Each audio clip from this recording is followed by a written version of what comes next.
Ce matin, la direction se rencontre afin de discuter des projets de création à venir. Il peut s'agir du nouvel opus d'une marque phare, d'un titre basé sur une licence, ou encore d'une idée originale proposée par les équipes.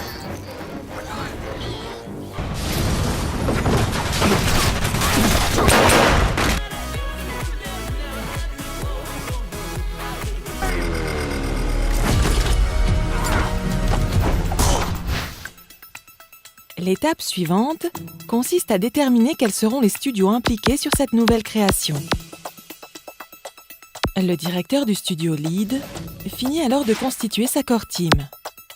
La core team regroupe l'ensemble des spécialistes métiers qui définiront la vision créative du jeu. Chaque pôle de métier va s'occuper de réunir les équipes les plus talentueuses qui feront du jeu un succès. Tout d'abord, la core team et son équipe se réunissent pour des séances de brainstorming particulièrement animées. Possibilités technologiques, innovations, nouvelles possibilités de gameplay, tout est passé en revue pour aboutir à l'idée géniale.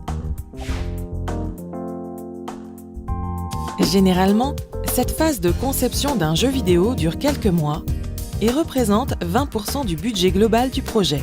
Au cours de cette période, la core team et son équipe laissent leur créativité s'exprimer pour aboutir à un concept de jeu fort qui convaincra la direction. C'est à ce moment-là que les concepteurs dévoilent le Fake Game Footage. Le FGF est une vidéo qui a pour objectif de démontrer via une cinématique ce que sera le jeu dans sa version finale. Principe, identité et design sont dévoilés. C'est aussi l'occasion de découvrir des prototypes, de petites séquences jouables qui permettent de démontrer que les premières idées de gameplay sont les bonnes.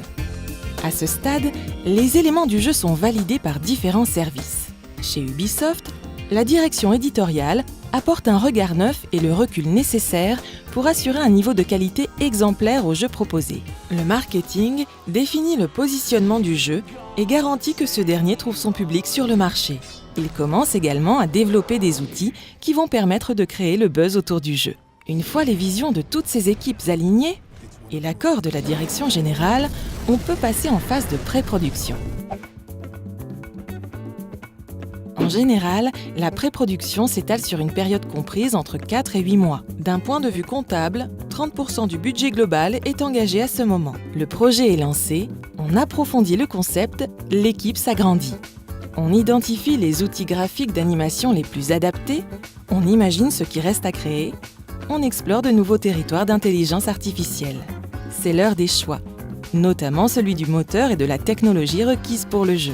Chacun dans son domaine d'expertise va réaliser un prototype du jeu aussi précis et représentatif que possible. Il peut correspondre à une vingtaine de minutes de jeu. Tous les ingrédients doivent y figurer.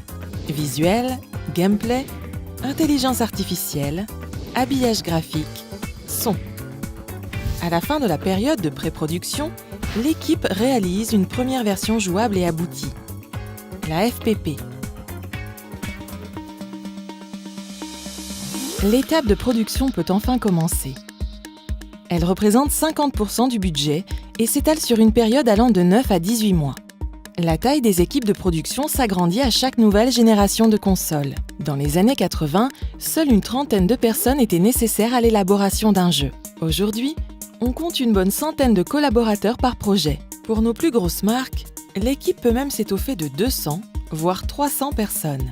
C'est la phase de ramp-up. Chez Ubisoft, plusieurs studios se mettent alors au travail pour collaborer et développer chacun une partie du jeu.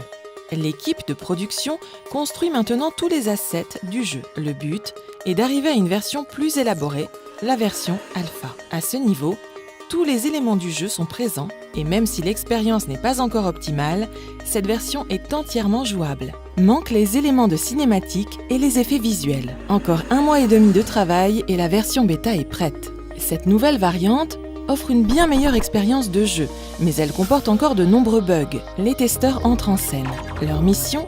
Déceler les problèmes techniques liés à la jouabilité. Les bugs identifiés sont ensuite affectés à chaque type de métier afin qu'ils leur trouvent une correction. Il leur arrive de corriger quelques milliers de bugs. Fin de la phase de production. Le jeu part en approbation auprès des fabricants de consoles, Nintendo, Sony et Microsoft. C'est également à ce moment-là que le jeu est évalué par des comités indépendants pour déterminer l'âge minimum conseillé pour le jeu. Après plusieurs échanges avec ses parties prenantes, le jeu est avalisé et obtient enfin le statut de Gold Master. Fin de l'histoire et début de l'aventure pour les joueurs. Le jeu part en fabrication. Dans quelques semaines, il sera dans les rayons pour la plus grande satisfaction des joueurs. Toutefois, pour les jeux online, le développement n'est pas terminé lorsque le jeu est rendu accessible au public. Les grandes étapes de production restent les mêmes, mais le jeu sera lancé sous une version open beta. Celle-ci n'est jamais véritablement achevée puisque les équipes vont continuer à développer le jeu en fonction des comportements et des attentes des joueurs. Leur feedback est précieux. Ils permettront d'adapter le contenu des futurs jeux ou d'améliorer nos jeux online quasiment en temps réel.